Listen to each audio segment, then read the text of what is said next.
पद मन पाए भय गलाने बोले सुत लाए भय गलाने बोले सुत लाए श्रृंगेरी से वशिष्ठ बुलावा श्रृंगेरी से वशिष्ठ बुलावा शुभ यज्ञ करावा पुत्र लागे शुभ यज्ञ करावा। त्रेता युग में राजा दशरथ जी के बारे में चर्चा करते हैं। कहते हैं राजा दशरथ को जब चौथा अवस्था आ गया तब उनको संतान के लिए खिलानी है। वो अपने गुरुदेव के पास पहुंचे, कहने लगे हे गुरुदेव हे भगवान मेरा चौथा अवस्था आ गया, मुझे संतान नहीं है, मैं क्या करूं। तब गुरुदेव कहते हैं कि आज तुम जो यह प्रस्ताव लेकर मेरे पास में आए हो यह भी उनकी ही बड़ी कृपा है। अगर उनकी कृपा न होती तो आज यह प्रस्ताव लेकर मेरे पास नहीं।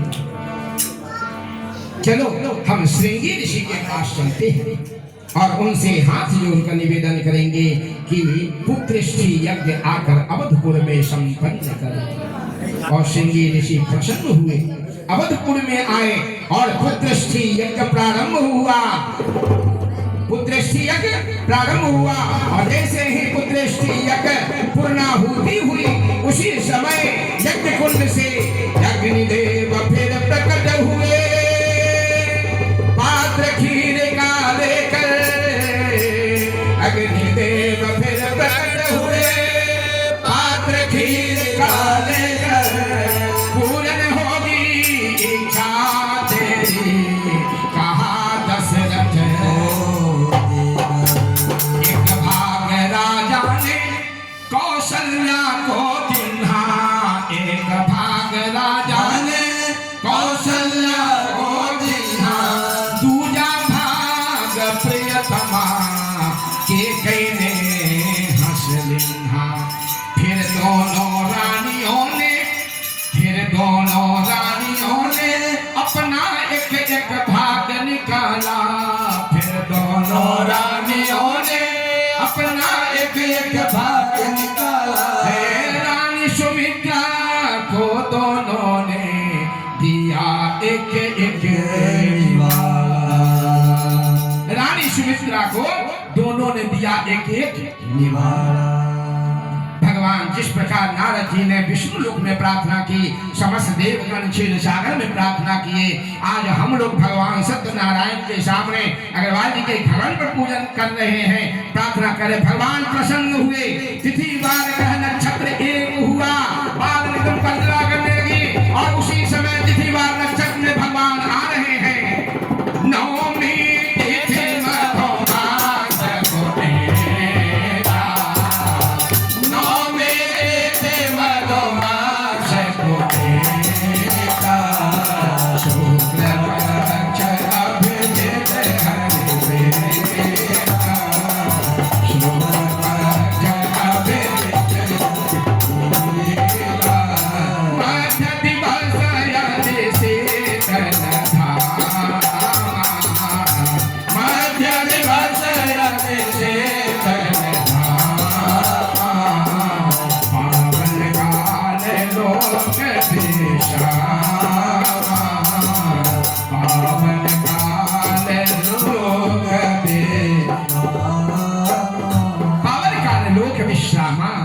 नवमी तिथि मधुमास चैत्र महीना शुक्ल पक्ष नवमी के दिन पुनर्वसु नक्षत्र में भगवान इस धरातल पर पधार रहे हैं। आइए हम सब लोग भी उनका स्वागत करें। भय प्रकट कृपाला दीन दयाला कौशल्या हितकारे अर्जित मातारे मन मन हारे हर्षित महतारी भगवान धरती पर प्रकट हुए। कहां पर? मां कौशल्या के साथ। किस रूप में? चतुर्भुज रूप में। हर्षित महतारी मुनि मनहारी, लेकिन क्या हुआ, अद्भुत रूप विचारी। माँ अद्भुत रूप देखकर विचार करने लगी, कहने लगी हे प्रभु, हे दीनवत्सल भगवान, मैंने इस स्वरूप को ध्यान कर आपको बालक के रूप में माना था।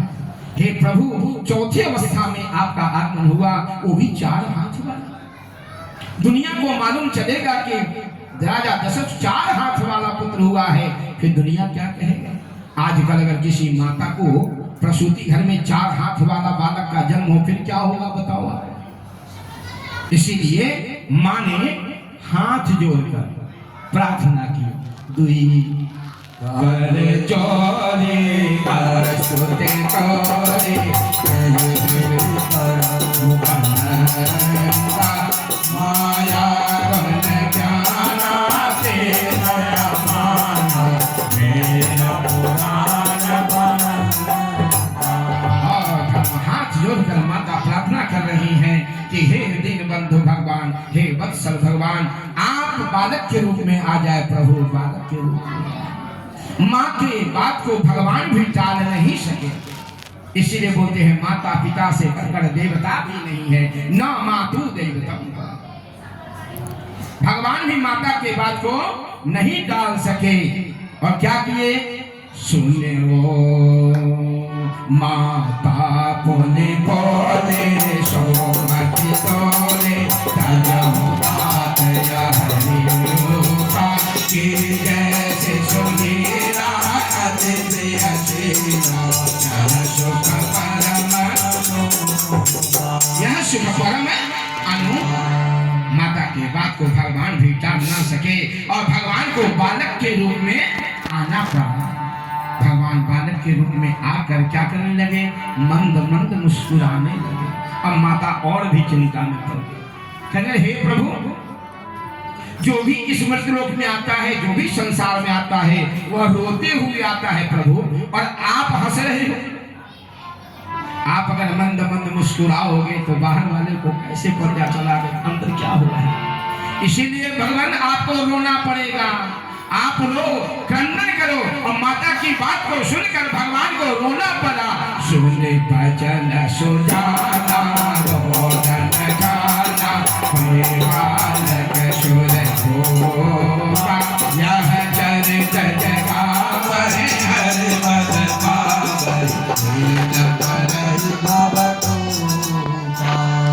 भगवान को रोना पड़ा। भगवान जब क्रंदन करने लगे, उसी समय दासी को मालूम चला कि राजा को लाला भयो है। दौड़ कर जाते हैं राजा के पास में, कहते हैं कि लाला भयो है, लाला भयो है, बधाई हो, बधाई हो, बधाई हो। क्या कौन कह रहे हैं? उनका मुख राजा उस वैश्य बनिया से यह बात कर। बनिए के मन में विचार आया, मेरे पास भी धन संपत्ति की कमी नहीं है और मुझे भी संतान की कमी है, इसीलिए मैं इस व्रत को अवश्य करूंगा। और वह व्यापार के उद्देश्य व्यापार संपन्न करके अपने नगर को प्रस्थान किया और अपनी धर्मपत्नी लीलावती के पास और जाकर कहने लगे कि हे प्रिय, मैं उल्का मुख राजा से एक व्रत को सुनकर आया हूँ। वह व्रत जो है समस्त सुखदायक है और साथ में क्या है, वह पुत्रदायक भी है, इसीलिए मैं इस व्रत को करना चाहता हूँ। तब धर्मपत्नी लीलावती ने पति मधुर शब्दों में कही क्या कि आप इस व्रत को बहुत ही अच्छा आपने किया। हे स्वामी, आपने बहुत अच्छा किया, इसीलिए इस व्रत को प्रातः काल ही कर देना चाहिए। शुभस्य शीघ्रम। जब आपके मन में दान करने का विचार आए, आपके मन में तीर्थ करने का विचार आए, आपके मन में पूजा करने का विचार आए, आपके मन में जप तप नियम व्रत स्वाध्याय आदि का विचार आए, तो समझना कि परमात्मा की असीम कृपा है, तो उसको कल पे मत डालना, कर देना। शिवस्य शीघ्रम। जिस कल के ऊपर डालते हुआ कल कभी आता नहीं, इसीलिए देरी नहीं करना चाहिए। लेकिन वह बनिया जो था बड़ा कंजूस बनिया था। बनिया क्या था? बोलिए आप लोग सब लोग, बनिया क्या था? कंजूस बनिया था। विचार पत्नी ने जब कह दी कि सुबह शीघ्रम कल पूजन कर देना चाहिए, तो वह बनिया कहता है कि अभी से पूजन करने की क्या जरूरत है, जब संतान की उत्पत्ति हो जाएगी तो इस व्रत को मैं कर दूंगा। ब्राह्मण ने सत्य मन से किया, सत्य मन से संवदन से किया, ब्राह्मण का मनोकामना पूर्ण हुआ। लकहरे ने भी सत्य मन सत्य रूपी भगवान को पूजन किया, उसकी भी मनोकामना पूर्ण हुई। और उल्कामुख राजा ने भी सत्य मन से किया, उनकी भी मनोकामना पूर्ण हुई। अब लकहरे की बारी आई और लकहरा कह रहा है अभी से इस पूजन करने की क्या जरूरत है, जब संतान की उत्पत्ति हो जाएगी तो इस व्रत को मैं करूंगा। लीलावती कहने लगी क्या पुत्र से अधिक धन का महत्व है? तो वह तो कंजूस बनिया था। बोला हाँ धन का बहुत है। कैसे? बनिया कहता है टका धर्म टका कर्म टका ही परमं सुखम, टका धर्म टका कर्म टका ही परमं सुखम, यस्य पासे टका नास्ति हाय टक टका। तब लीलावती कहती है अरे धन है धन तो सब चाहे, प्रभु को चाहे न को, धन तो सब प्रभु को चाहे न को, तो प्रभु का सुमिरन करे धन सुत आप हो, तो प्रभु का सुमिरन करे धन सुत आप। ऊपर कोई असर नहीं पड़ा, उस वैश्य के ऊपर कोई असर नहीं पड़ा। और लीलावती पति के सांसर्ग में रहकर गर्भाधान को प्राप्त हुई। 10 महीना पूरा होने पर एक सुंदर कन्या का जन्म हुआ। वह कन्या शुक्ल पक्ष की चंद्रमा की भांति सुंदर थी। ब्राह्मणों को बुलाया गया, नामकरण संस्कार किया गया। कला कला बढ़ने के कारण ही उस कन्या का नाम कलावती, उस कन्या का नाम कलावती रखा। तब लीलावती ने मधुर शब्दों में अपने पतिदेव से कि आपने संकल्प किया था कि संतान होने के बाद मैं इस पूजन को करूंगा, सो अब कर देना चाहिए। लेकिन बनिया बड़ा कंजूस था। बनिया कहने लगा कि अभी नामकरण संस्कार किया हूँ, नामकरण संस्कार में बहुत सारा पैसे खर्च हो चुके हैं, इसीलिए अभी इस व्रत को नहीं करूंगा, कन्या के विवाह के पश्चात इस व्रत को करूंगा। और व्यापार में तल्लीन हो गया। धीरे धीरे समय व्यतीत हुआ और धीरे धीरे कलावती कन्या युवावस्था को प्राप्त हुई। और एक बार बनिए ने वैश्य ने देखा कि मेरी पुत्री विवाह के योग्य हो चुकी है, इसीलिए कंचनपुर नगर में दूत को भेजा कि जाओ जाकर एक सुंदर वर को ले आओ, जो रूपवान हो, गुणवान हो, सुशीलवान हो और धनवान हो। दूत गया, एक सुंदर वर को खोज कर लाया, जो उसमें रूपवान भी हो, गुणवान भी हो, धनवान भी हो। और कहने लगा कि इस वर में गुण बहुत है, इस वर में गुण बहुत है, रूपशील व्यवहार, इस वर में गुण बहुत है, रूपशील व्यवहार, प्रभु के कृपा हो ये तो परिये में गाजा, प्रभु के कृपा हो ये तो परिये में गाजा, प्रभु की कृपा हो तो करिए नेगाचार। और निर्मित वर के साथ में उन्होंने अपने पुत्री कलावती का विवाह संपन्न किया। इसके बावजूद भी वह बनिया भगवान का पूजन नहीं किया, संकल्प चुप हो गए और अपने दामाद जी को भी लेकर चल पड़े। कहाँ पर? रत्नसारपुरे रम्ये गत्वा सिंधु समीपतः। कहाँ पहुंचे? रत्नसारपुर नाम।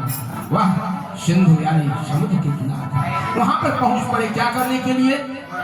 व्यापार करने के लिए, और व्यापार में तल्लीन हो गए। भगवान की असीम कृपा से बनिए ने बहुत सारा धन कमाया, बहुत सारा सोना चांदी खूब कमाया, लेकिन बार बार संकल्पच्युत होने के कारण भगवान रुष्ट हो जाते हैं और बनिया से कहते हैं, बनिया आने वाले समय में तुम्हें महान कष्ट को भोगना पड़ा। और भगवान विचार, उधर भगवान ने एक लीला की, वह कहां से? लीलावती के घर से। लीलावती के घर में चोर आए और संपन्न धन को चुरा कर लेकर चले गए।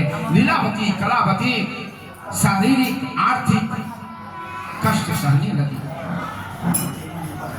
इधर राजा चंद्रकेतु के राज्य से दो चोर धन चुरा कर भाग रहे थे।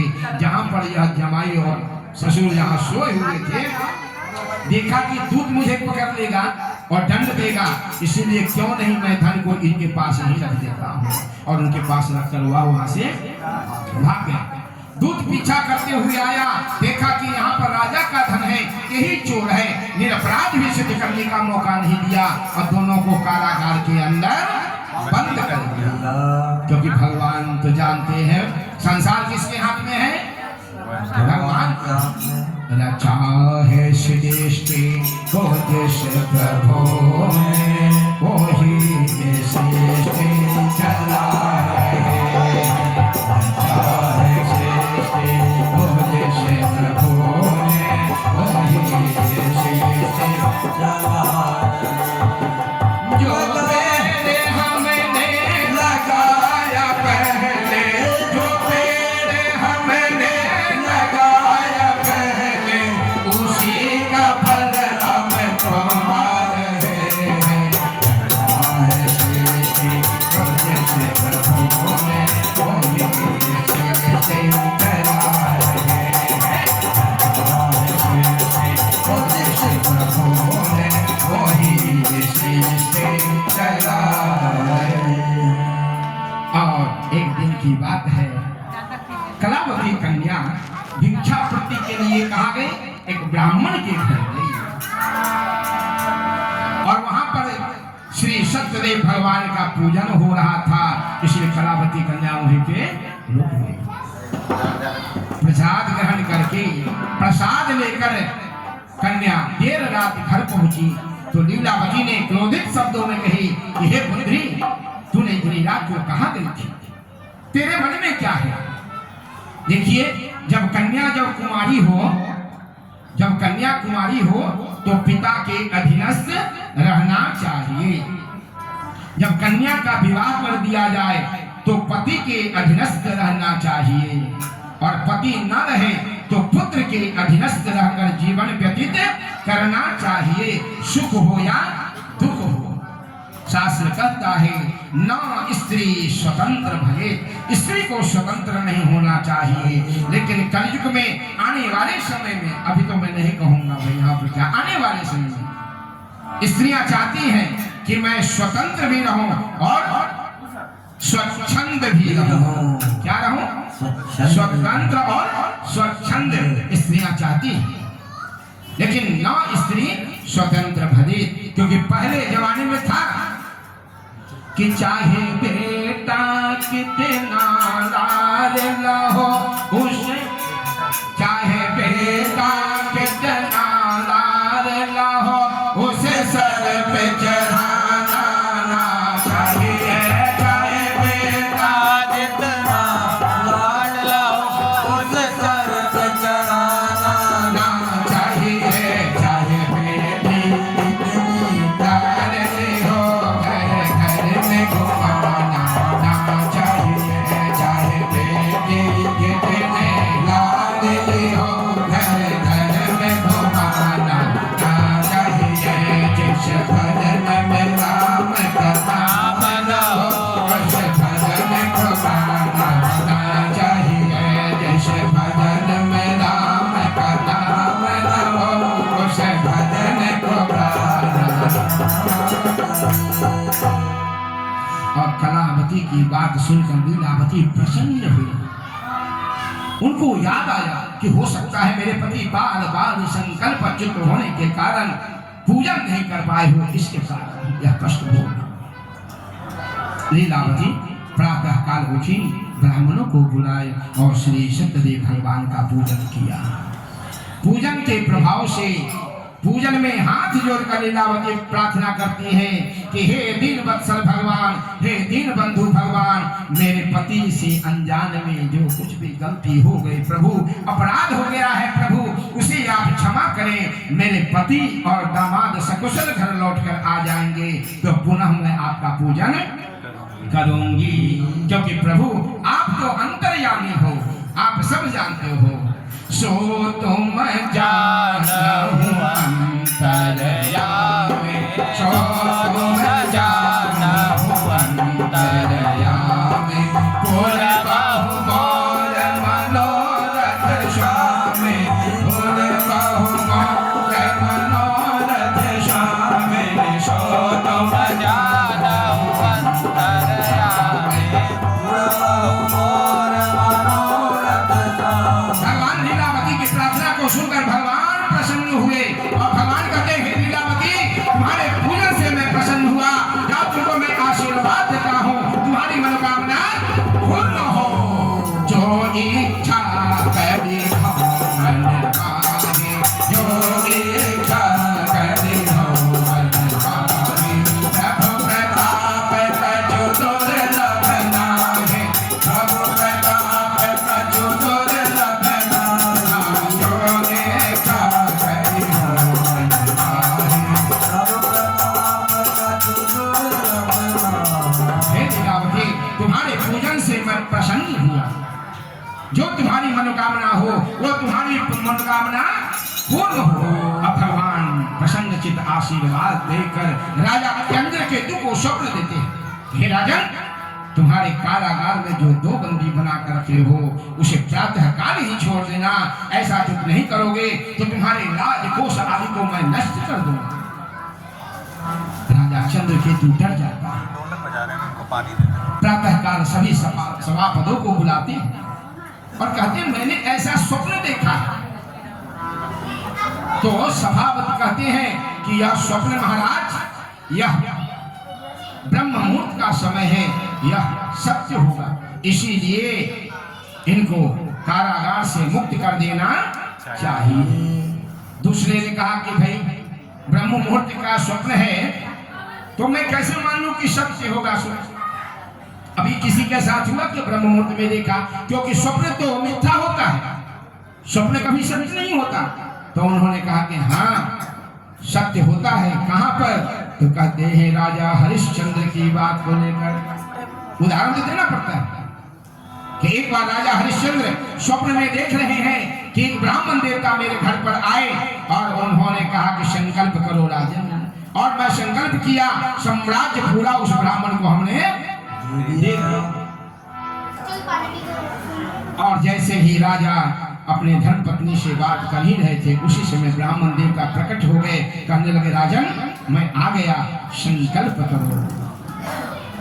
सबने कहा कि यह स्वप्न जो है सो मिथ्या है, लेकिन राजा हरिश्चंद्र कहते हैं नहीं, चंद्र टले सूर्य टले, टले जगत व्यवहार, चंद्र टले सूर्य टले, टले जगत व्यवहार, पैदित श्री हरिश्चंद्र को टले न सत्य विचार। सूर्य अपने जगह से कल जाए, चंद्रमा अपने जगह से कल जाए, लेकिन राजा हरिश्चंद्र सत्य से कभी अलिप्त नहीं।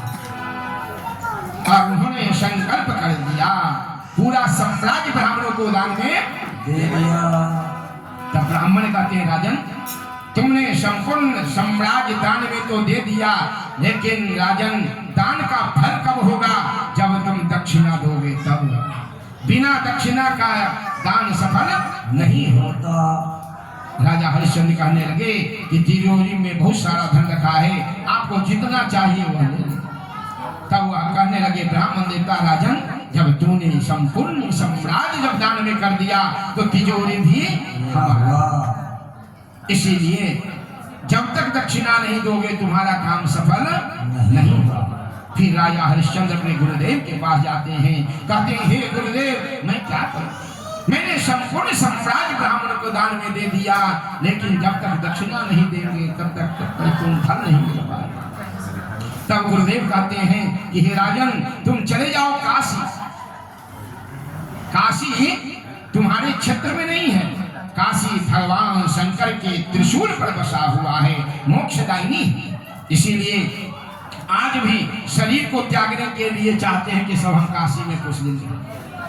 और वहां पर वह जाते हैं, कहते हैं हे काशी के वासियों सुन लो मेरे पुकार, हे काशी के वासियों सुन लो मेरे पुकार, जो मुझको घर देगा होगा बड़ा उपकार, जो मुझको घर देगा। ऐसे रट लगाए हुए राजा हरिश्चंद्र जा रहे हैं, वहां पर कल्लू डोम था, जिसने देखा और कहा कि हे परमात्मा, हे प्रभु, यह कैसी लीला है आपकी, जिस राजा के राज्य में हमारा भरण पोषण हो रहा है, आज वह राजा रट लगाए हुए आ रहा है। उन्होंने विचार किया कि मैं ऐसा काम करूंगा कि जब तक यह पृथ्वी सूरज और चंद्रमा रहेगा तब तक हमारा नाम अमर हो जाएगा। और उस कल्लू ने राजा हरिश्चंद्र को खरीद लिया। यह बात कह रहे हैं जिनको चंद्रकेतु राजा को, राजा डर जाते हैं, कहते प्रातःकाली इनको छोड़ देना चाहिए। और उनको बुलाया गया, छोड़कर करवाया गया और बहुत सारा धन सोना चांदी जवाहरात आदि भर के उनको दिया और कहने लगा कि इसमें हमारा कोई दोष नहीं है, यह जो है हो सकता है कोई दैवीय है, इसलिए आप अपने नगर को प्रस्थान करो। तो उन्होंने कहा ठीक है महाराज, आप जब कह रहे हैं तो हम अपने नगर को प्रस्थान कर रहे हैं। बहुत सारा धन लेकर अपने नगर को प्रस्थान करने लगा। श्री रेवा खंडे से सत्यनारायण व्रत था